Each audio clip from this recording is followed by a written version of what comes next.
Apparently they had seen this person coming down from floating in the air, they said. He let us know that when we called him that night, he had heard a deep laugh in the background of the phone call. When she reached the living room, the child was near the door. How he was there is still a mystery. She said something whispered in her ear and grabbed her shoulder. Sorry, she sounds like a vibe. His solitary life of herbal potions and odds and bushcraft and trees, that sounds like me in 20 years.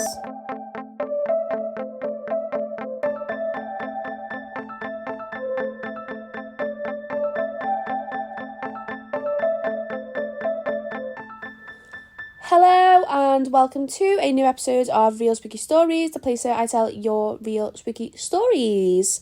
If you'd like to share your story, or if you have any topic recommendations, or if you want to just give some feedback, or if you just want to say hello, give me a little email on realspookystoriespodcast@gmail.com. It is linked below along with all the other social media as well if you want to join us on any of that too. Do you like the new theme tune, intro tune thing? Hope you do. Hope you like that. It's a little bit spooky, but like mysterious, I think. But anyway, hope you like it. And yeah, let's get into the episode. So this episode is a witch episode. So all of these stories today, obviously, of course, are taken from Reddit and linked below, are about witches and people's like real experiences seeing witches or experiencing them and things like that. I just love witches, and I can't believe I haven't done an episode by now. This is like episode 30 something, isn't it? So can't believe I haven't done that one. I just love the whole witchy vibe. Like I love the black dark stuff. I love like the pointy hat. I love the big long dress. I love the spooky black lipstick. I love like the little cottage in the woods with a cauldron, doing spells and cooking people's food. I was about to say cooking people, but that's a bit morbid, isn't it? Anyway, yeah, I just love it. I can't believe I haven't done an episode of on witchy stuff by now. So yeah, let's get into it. As always, the stories are linked below, and as a new thing of the podcast, I'm gonna do a little CreepyPasta story at the end about witches. I feel like these stories aren't like, obviously I know real people, witches and stuff, aren't what I've just said, like the pointy hat and all that. I think that's just obviously on films or whatever, but these stories like obviously on pointy hat type witches, they're just like real witches, because witchcraft is more common than you think, you know. What is different from a witch doing a spell, writing down her little wants and needs or whatever, desires, kind of manifesting them? It's a little bit similar to manifesting, lighting a little candle, putting out that energy into the universe. What is different than that from you blowing out your candles and making a wish on your birthday cake? What is the difference? Okay, we're not going to go to like the history of witchcraft and all that, because I could be here for hours, and I don't know enough about it myself anyway, so I'm not going to start trying to preach things just yet. So sorry, long intro. I'm just really passionate about witches. Okay, so let's get into the first story. So this one is from the subreddit The Truth Is Here, and it is written by Aros Khan Hector. It'll be linked below, of course, if you want to click on it as usual. I posted this in the new Ask Reddit thread, but I figured I'd post it here too. I've been wanting to post it for a while now, just because of how weird it was. My parents and I were coming back from a trip to Mexico some years ago when they saw a levitating person. We used to drive to and from our trips to Mexico, so we left that morning at around 4:30ish, 5. Anyway, it is a lot of desert around that part of Mexico where we go, very hilly too. But there are all these small towns in between that we have to go through to get to the main roads. We were probably 20 minutes into our trip when I feel the car slowing down. I don't make too much of it since there are a lot of huge speed bumps around those parts. I was in the back seat playing on a DS when I looked up. My parents were both looking into an alleyway, trying to see something. I asked what it was they were looking for, and they described it as a person wearing a white robe. They said kind of like that thing E.T. was wearing at the beginning of the movie. Apparently they had seen this person coming down from floating in the air, they said. When she touched the ground, my parents said she'd jet into this alley that was dimly lit and in view from the speed bump we were at. I saw the alley and no one there. There were no doors in this alley, no ladders, nothing. No way she could have ran the whole thing, just kind of vanished. There is a strong belief of witches down in Mexico, and my parents are both convinced that they saw a witch that morning. They're both from Mexico and have both run into paranormal stuff there, including witches. To this day, you can still see the awe in their faces whenever they talk about it.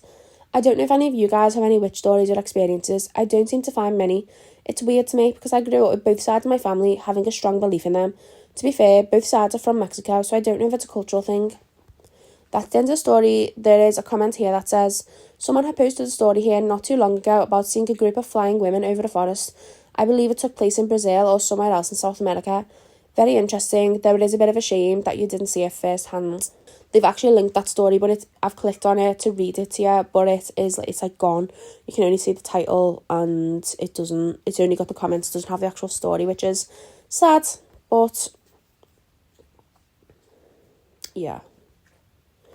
There's a lot of comments on here, and they're all quite long as well. Like I feel like their experiences of things are like brujas, if that's what it's called. Sorry if I've said that wrong. In Mexico, but I'm not going to read them all.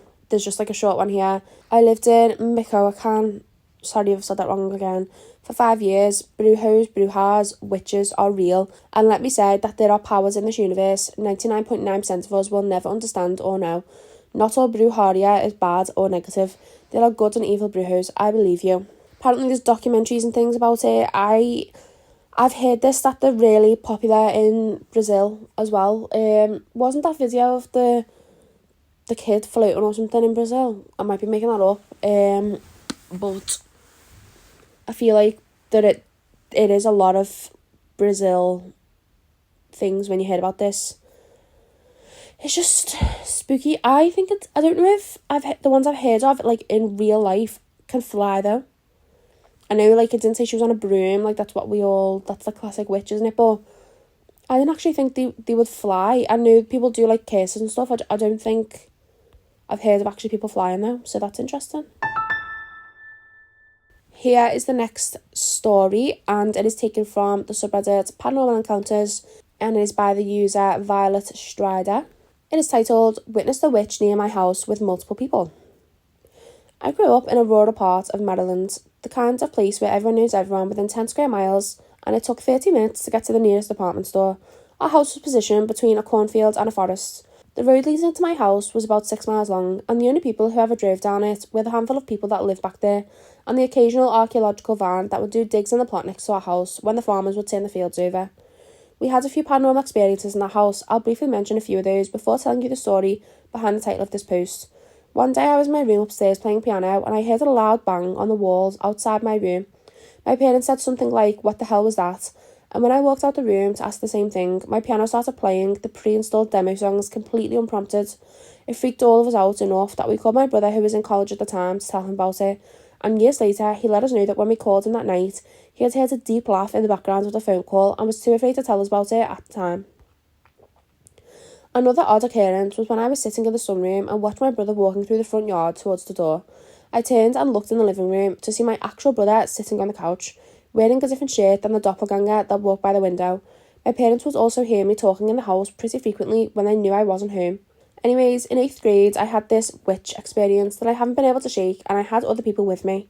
My friend's dad was driving me home in this 3-seater truck with my friend sitting between us. We got to the stretch of road where we could see my house across the field. They planted soybeans that year, so the corn wasn't blocking our view. And in a ditch right by the road was a figure I can only describe as a witch. We all saw her, we drove right past her. The ditch lining the road was about 2 feet deep and somewhat overgrown. We could only see the up half of her body, as if she was sitting cross-legged in the ditch. She was wearing an off-white nightgown that was stained brown, and her hair was black and tangled. She was looking up into the sky, with her arms extended towards the sky, and she was rocking in a circular motion. I know it sounds ridiculous, but all three of us were totally uncomfortable. My friend's dad was rough around the edges, carpenter, no bullshit kind of guy. I remember feeling really scared when he asked us, what the hell was that? She didn't look like a homeless person or a drug addict, and we were so far from any town we literally never had a single person in the 20 years I lived there wandered into our area who didn't belong there. She legit looked like she came from another time period and was sitting in our ditch, trying to summon a tornado. When we got home, my friend's dad walked us inside, which he didn't normally do because my parents didn't socialise with my friend's parents. He came in almost as if he wanted to kill time to not drive back past her again. He told my parents what we had seen, and we couldn't see her from our house, so we called the police just in case it was someone in need of psychiatric help. My friend and his dad left after a couple of minutes, and the police came about 20 minutes later and said they didn't see anyone in the ditch and couldn't find anyone walking in the fields or roads in the surrounding area. My friend's dad called us once they got home and said that by the time they drove past the spot on the way home, she was gone. I truly cannot explain it. My friend's dad has since passed, but my friend says they still talked about it every now and then in the years following. Edit. I think I got caught up in the rhyme witch in the ditch. I don't know what to call her. I don't know what I saw, which is why I'm posting here. Didn't mean to insult witches. Also, for those who think I just saw a wandering person, besides it not making geographical sense, I didn't emphasise enough just how otherworldly she felt, because frankly I don't know how to describe it. It was the way she moved, the way she didn't even glance at the car.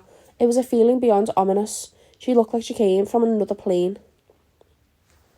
I don't know if that's meant to say place or I don't know. Oh, that's the end of the story. Someone has commented, I had a similar experience in the middle of nowhere, miles from the nearest house and 30 miles from the nearest town.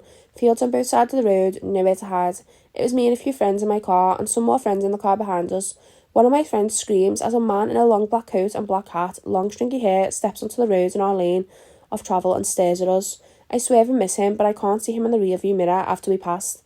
The car behind us doesn't swerve. We get to our destination and the second car asks us what happened. They saw no one and nothing could have been mistaken for a person. They saw nothing that would have made us swerve. Everyone in my car saw him, clear as day, solid as you or I. People who haven't experienced random people where they shouldn't logically be don't realise how unsettling it is. Was it paranormal? Who knows? But it sure as heck wasn't normal. The OP has posted back, thank you for sharing this. It's so hard for me to get across just why we all knew immediately something was big time wrong with what we were looking at and the way things played out. People are commenting their stories as well. There's lots of comments on this. I guess people are having their own scary experiences. Somebody's commented, wasn't the Blair Witch Project filmed in Maryland? The OP has put it was, which is why I still to this day haven't watched it, because I know the setting is basically the woods behind the house I grew up in. I don't need any additional fear when I visit my parents there. Oh my god. Yeah, there's a lot of comments on here if you want to read them. I'm not going to read them all because there's so many. The next story is from the subreddit The Truth Is Here, and the user has since deleted it, so it doesn't tell me who the user was, but it is titled An Encounter with a Bruja, in brackets, Witch.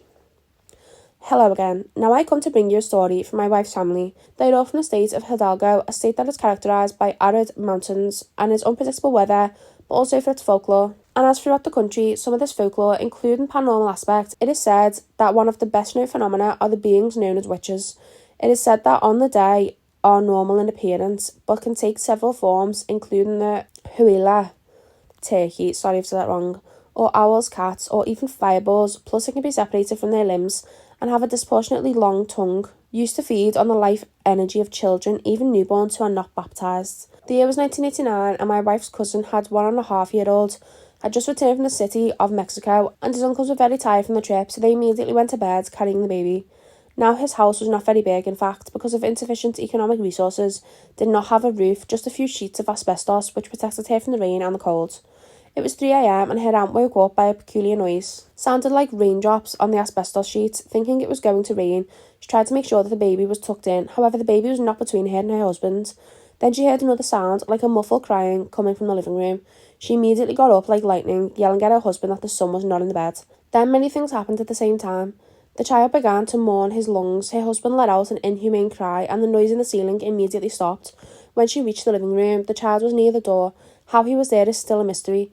He was a little pale and had a big red spot on his forehead. Her husband commented to her that he was awake but completely paralysed. He shouted with all his might, but nothing came out of his throat. But at the time she called his name, he zapped out of his paralysis. The next week they baptised the child and never had something similar happen again. Well, at least not to that family. Once again, I'm very sorry for the crude English, and if you are interested, I can ask a little more to my wife. I think the person who's wrote this English isn't their first speaking language, and I think they've wrote them before, I don't know where. But anyway, that sounds scary. It sounds like a real, like in a film or a book where there's like a witch who's put a curse on the town and you're not supposed to go into a house and knock on the door because she's in there cooking stuff. That's what it sounds like. And when it says like she feeds on newborns who are not baptised, that's really I don't know, it just feels It feels more sinister than the other ones. Like the one who flew into an alleyway, fine, fly in that alleyway. You do you. But this one feels but more like, don't do you. You know what I mean? This next story is taken from the subreddit Paranormal Encounters, and the user is called RefrigeratorFit3358, and it is titled The Witch's Den. This is my second story I've posted here, and much like the previous story, this is not just a story, but events explained by me as they happened to me. Ever since me and my family moved to a new estate/new home, new at the time that is, roughly 20 years ago, an urban legend seems to linger around the neighbourhood, and that is the story of the Witch's Den. I was about 10 or 11 years old when we moved in, and I was excited that we were moving from a small house next to a main busy road in the town centre to an area where there's so much room to explore. I knew that the new house was bigger and had a garden and a woodland area, locally known as Friday Woods, which is just shy of 380 acres approximately. I was thrilled knowing that I could potentially build a fort with sticks and leaves, go camping, walking and exploring, which as an 11-year-old boy was enough to sell me on the move. After the move, it was officially day one of living in the new house, and I begged my dad, can we go in the woods yet? My dad has always been fair, so he asked my older sister, 14 years old at the time, to take me. The rules were not to wander away from the path because he didn't want us to get lost or stuck. My sister had a friend over who agreed to come with us. The three of us set off and all was well. I couldn't resist but to pick up a stick and pretend it was a sword or gun with a want for exploration. About 5 to 10 minutes into the walk, I thought I saw movement in the trees to the path off my left and spoke up about it. My sister suggested that it might be an animal and said we should check it out just in case we get lucky on seeing wildlife for the first time. About 100 yards in there was what looked like a makeshift fence made out of sticks and twigs that went around in a large circle, and in the middle was a hole. The hole was about 2 to 3 foot deep, but about 8 feet wide all the way around. There was a lot of, I wonder what this is for, until it started. My sister let out a scream and ran. My friend followed, asking what happened and if she was okay. She said something whispered in her ear and grabbed her shoulder. That's about all I know about that, because she was inconsolable after that. Her friend at the moment let out a scream, saying that she saw something, and then she grabbed my wrist and we ran back down the path, back to the woods entrance and the house. I really don't remember that much about what happened at home, because my mum and dad had to sit with my sister and her friend behind closed doors to reassure them and make sure they are okay. Like I said, I was not in the room at the time. Once they finished talking to them, they spoke to me. Suppose it's easy to convince a 10-year-old that it was a trick of the light or something. I was not overly aware of what just happened, because at that age, it was easy to dismiss things like this due to lack of knowledge. Ignorance really is bliss.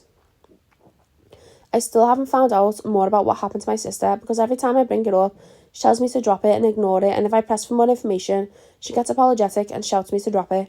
As you can tell, I gave up with that years ago. So that's the prologue, I guess, because that brings us to the present day, where a lot has changed. I lived in Cambridge for about 5 years, where I studied university to get my bachelor's degree.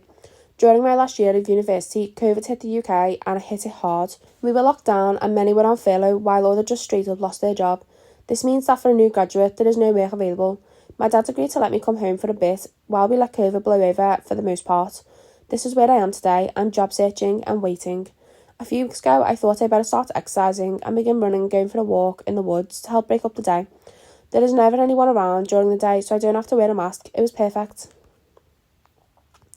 On one of my walks, I walked past the entrance to the Witch's Den without realising it had been so long, when I thought I could hear a girl's voice. It wasn't like a stereotypical witch-like voice with the cackling laughter, green skin or a broomstick-type voice. It was way more gentle and sounded younger. I heard it over my headphones and it immediately stopped in my tracks. I turned and I started walking through the bushes and trees. The voice sounded like a young woman stuck and was shouting for help. I kept going, but the voice sounded eerily comforting and inviting, in a pure and innocent way. When I came to that conclusion, I fell over. It was the hole in the middle of the Witch's Den. It was silent. I snapped out of it and decided to get out of there. My mind started going miles a second as I ran out. How can the girl just stop asking for help and disappear? It was a kind voice, so why did the girl scream all those years ago? Why did I even walk in there in the first place? It's been a few days since then, and I've tried to ignore it, but I keep seeing light in the distance from my bedroom window. The Witch's Den is not far and can see, just barely, it through the trees. The lights look like people dancing, except they are made of light and dance through the trees. I'm sorry, but the story stops there. No ending yet, because I plan to go out there at night with a night vision camera and an EMF reader to see if it's spiritual or something else. Before I sign off, let me ask you a question. You, the one listening to this story, am I being targeted? Well, whether that's true or not, I plan on going back. Wish me luck, Lawrence. Ooh, someone's commented, I need to know what happened here. I'm invested. The OP has put back Okay, so I went to explore last night, and to cut a long story short, I saw nothing, but I heard lots. The camera did not pick up anything, including heat signatures, but I could hear lots of movement and voices. I didn't stick around for long, as I got lots of messages telling me that it may be more dangerous than I thought. I think it begs more investigating, but I'm going to leave it alone for a bit, just in case. Oh, this was 3 years ago, and there's no more updates, and I really want one. Maybe that's a bad sign that there's no more updates.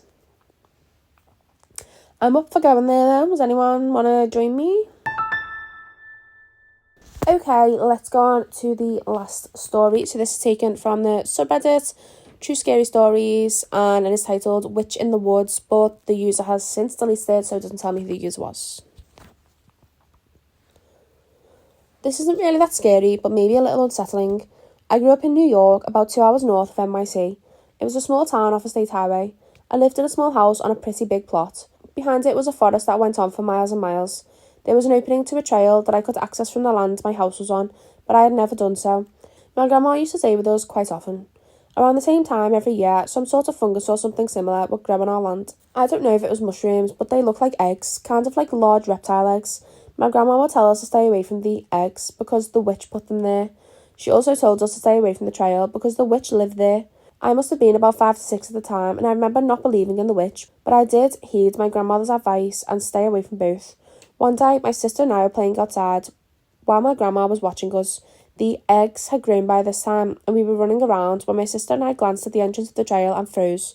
Standing there was a white woman dressed in black robe of some kind and a black hat. Without hesitation, my sister and I bolted inside. My grandma followed us.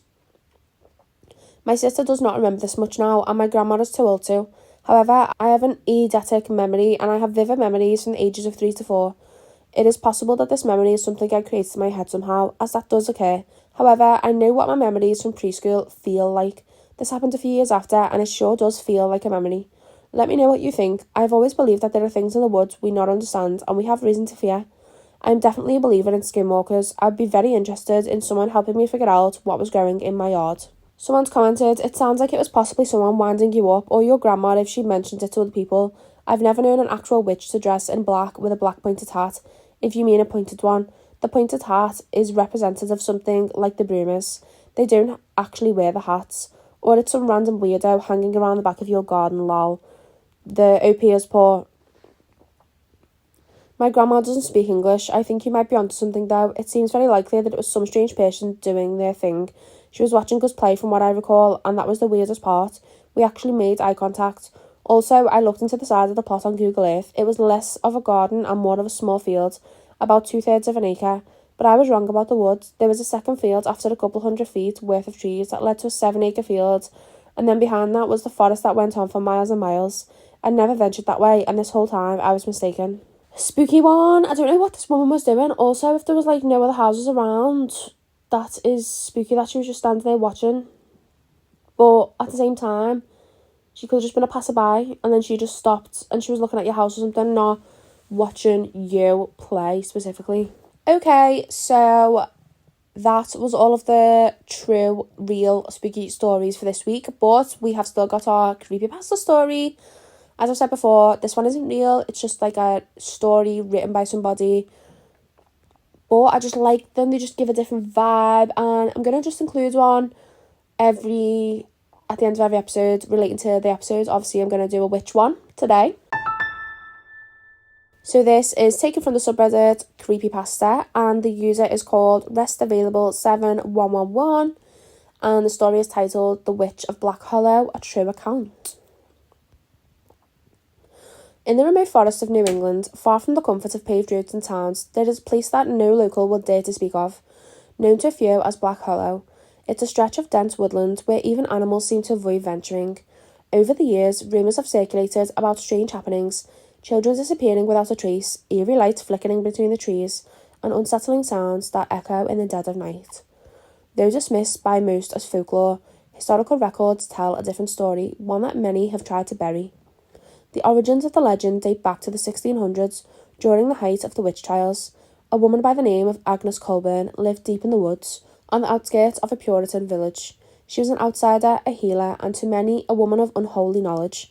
The villagers grew weary of her strange ways, her solitary life, her herbal potions, and the odd symbols she carved into trees. When children from the village began disappearing and the whispers about Agnes grew louder. Sorry, she sounds like a vibe. Her solitary life, her herbal potions and odd symbols carved in trees, that sounds like me in 20 years. According to the surviving documents, one particularly harsh winter, 3 children vanished within a week. Each had been seen playing near the woods but never returned. Desperate, the villagers formed search parties, combing the forest in vain. Then one night, a hunter claimed to have seen Agnes near the edge of the village, dragging something small and limp behind her into the darkness. The next morning, she was accused of witchcraft. The trial was swift. Agnes denied the charges but refused to speak for the missing children. The villagers, convinced of her guilt, took matters into their own hands. They dragged her to the hollow and hanged her from an ancient tree at its heart. Before she died, legend says she cursed the village, vowing to return and take what was hers. The next night, the remaining children vanished. For generations, the story of Agnes Colburn faded into obscurity, told only in hushed tones as a warning to keep children away from the woods. But there are those who believe her curse was not just a myth. In the 1940s, 2 children, siblings named Thomas and Abigail, disappeared while playing near the edge of Black Hollow. The town, now a small forgotten settlement, conducted an extensive search. The children's mother, Anna, was beside herself with grief. Neighbours claimed she wandered into the woods every night calling for her children, but always returned empty-handed. 3 days later, a farmer named George Morrow, who lived on the edge of the hollow, reported something disturbing.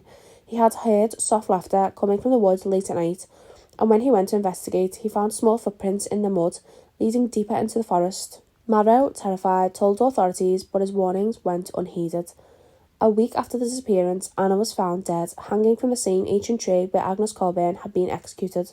Her face was twisted in terror, her eyes wide and staring at the forest.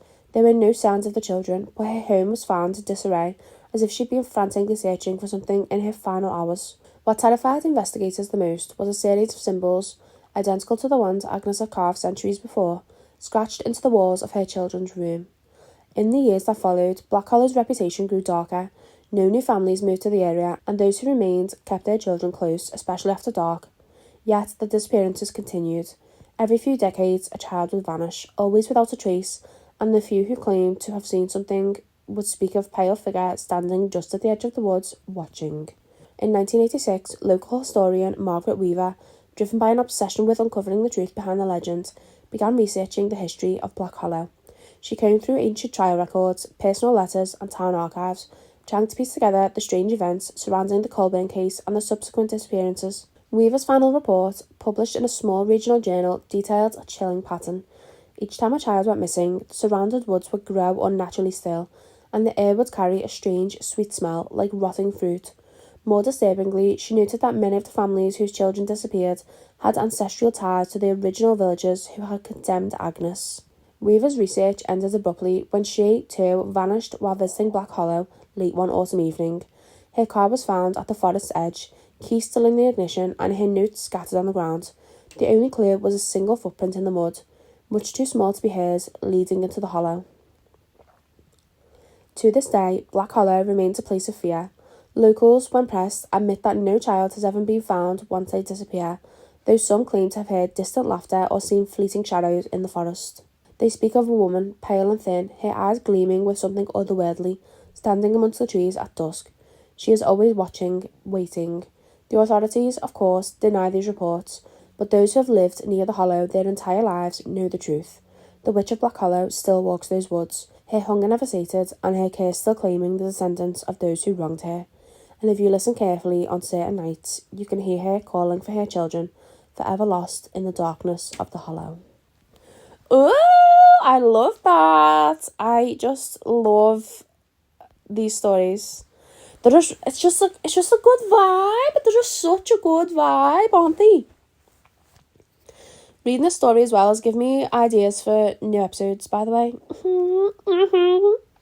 If you have any topics you ever want me to cover, by the way, just give me a little email or comment on this, whatever. No, that was really good. Of course, that one is linked below as well. I just love a CreepyPasta story, and I know I keep saying it, it just makes me feel like they're the type of stories I want to be reading in the dark with like a light under my chin, you know what I mean? Oh, just love it. And that was the end of the episode, but just speaking of CreepyPasta stories, I think I might do just a creepypasta episode one time, or maybe in the future I might do like one a week, just so we'll have our real spooky stories and creepypasta ones. So there'll be 2 episodes a week in the future, maybe, I don't know. But I really love them, and there's so many because people are constantly writing them. Like, if I go on there now, there's just so many. There's posts literally from 1 hour ago, and like there's videos, there's a lot, like, you know, there's so many just from the past day. Okay, so that is the end of our witch episode. I hope you liked it. I did. I loved it. In fact, I enjoyed that episode. I know it's not, like I've said, it's not the classic pointy hat witches and what we know as a witch when you picture a witch, but at the end of the day, the real, I feel like the real, like, what is a witch? I've actually visited Salem because one time I was watching Hocus Pocus years ago, and I thought, I really want to go there, and, you know, I was like, I can.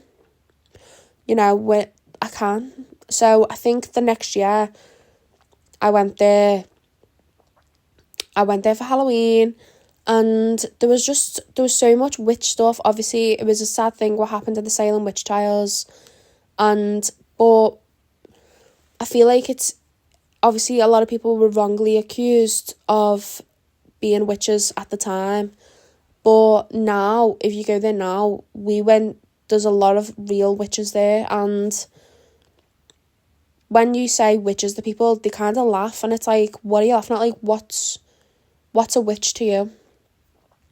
Because, like I said earlier, someone who puts their energy into the universe, or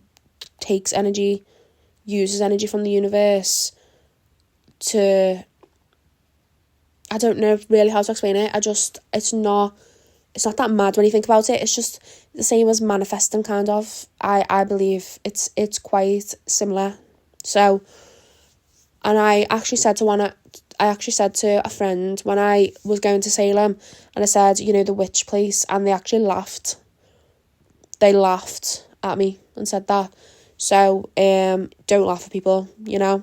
But anyway, sorry, I got a bit into that then, didn't I? But yeah, it's more common than you think, and I'm just so interested in it, and I really do need to go back to Salem again. I am going to go back. I really want to love to go and live there for a few months, because I think I was only there for not even a few days, I think. And I didn't do some things. I didn't visit the real burial site. I didn't visit the Pioneer Village. I didn't do, like, I did some things, but I didn't do we didn't visit the witch house. Saw it from the outside, but didn't go inside. Didn't go inside the witch museum, you know, because people were saying, oh, it's not worth it, but when you're there, you've got to do these things. And I didn't do them, and I think now, why didn't I do them? And I'm just going to have to go back, aren't I? I am going to go back. Watch this space.